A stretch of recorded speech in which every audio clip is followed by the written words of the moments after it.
আসসালামু আলাইকুম, welcome back to my channel Maha blog. আজকে আপনাদের মাঝে নতুন একটা রেসিপি নিয়ে চলে আসলাম।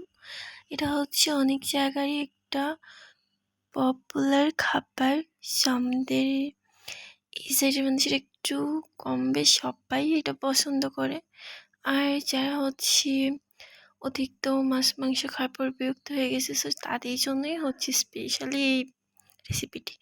এটা ওই আলু দিয়ে দেন লটকা শুটকি দিয়ে রান্না করা। সো আমি রান্না করার জন্য প্রথমে একটা প্যান বসিয়ে নিলাম। প্যানে পর্যাপ্ত পরিমাণ তেল অ্যাড করে দিলাম। আর এখানে লটকা শুটকি আর সামান্য পেঁয়াজ কুচি অ্যাড করে দিলাম। আমি কিন্তু দুইটাই একসাথে দিয়ে দিছি, কারণ একটু তেলে পেঁয়াজের সাথে সাথে এই লটকা শুটকিগুলো একটু ভাজা ভাজা হয়ে যাবে। সো আমি তেমন একটা শুটকি পছন্দ করি না, সেই জন্য অল্প একটু শুটকি অ্যাড করছি। আপনারা যদি বেশি শুটকি পছন্দ করেন তাহলে একটু বেশি অ্যাড করবেন। তো এইদিকে আমার এগুলো একটু ব্রাউন কালার করে ভেজে নেব। এগুলো ভালো মতো ভেজে নেওয়ার পরে আমি সামান্য পরিমাণ হলুদ অ্যাড করবো, যাতে একটা সুন্দর কালার আসে।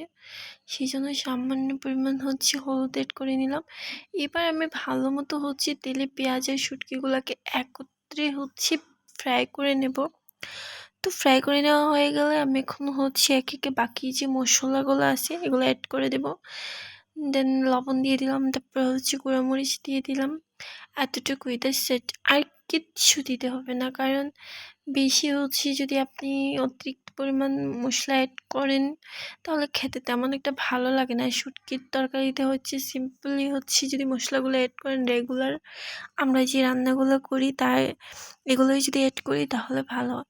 সো কথা বলতে বলতে এদিকে আপনার একটু পানি অ্যাড করে দিয়েছিলাম, যাতে একটু শুটকিগুলোর একটা স্মেল আছে সেটা একটু যেন মানে দূর হয়। সো এই ক্ষেত্রে এই যে আমি এখন আলুগুলো একটু চিকন চিকন টাইপের করে কেটে নিয়েছি, কারণ শুটকিতে বড় সাইজে করে আলু কাটলে সেটা ভালো দেখায় না, বা সেটা ভালো একটা স্মেল ফ্লেভার যায় না।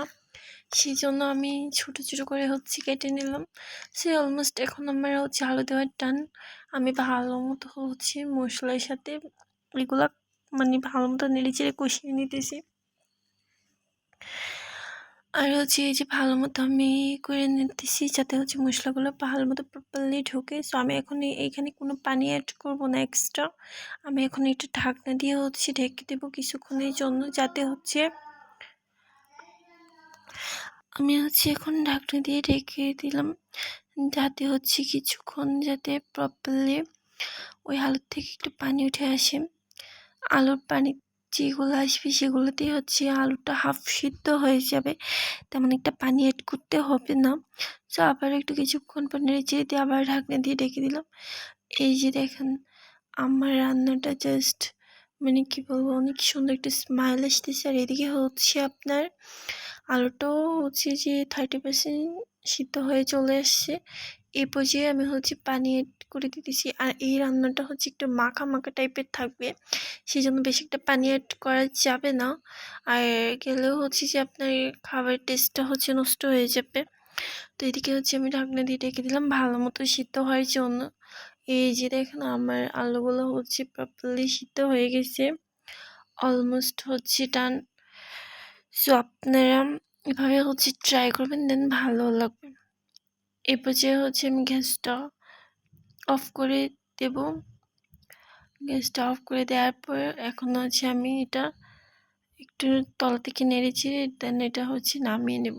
সো আমার রান্নাটা প্রপারলি কমপ্লিট। এই যে দেখেন কি সুন্দর একটা কালার আসতেছে, আর স্মাইলটা অনেক সুন্দর আসতেছে।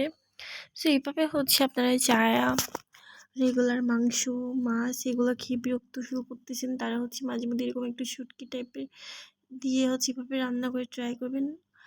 আপনাদের কাছে অনেক অনেক ভালো লাগবে।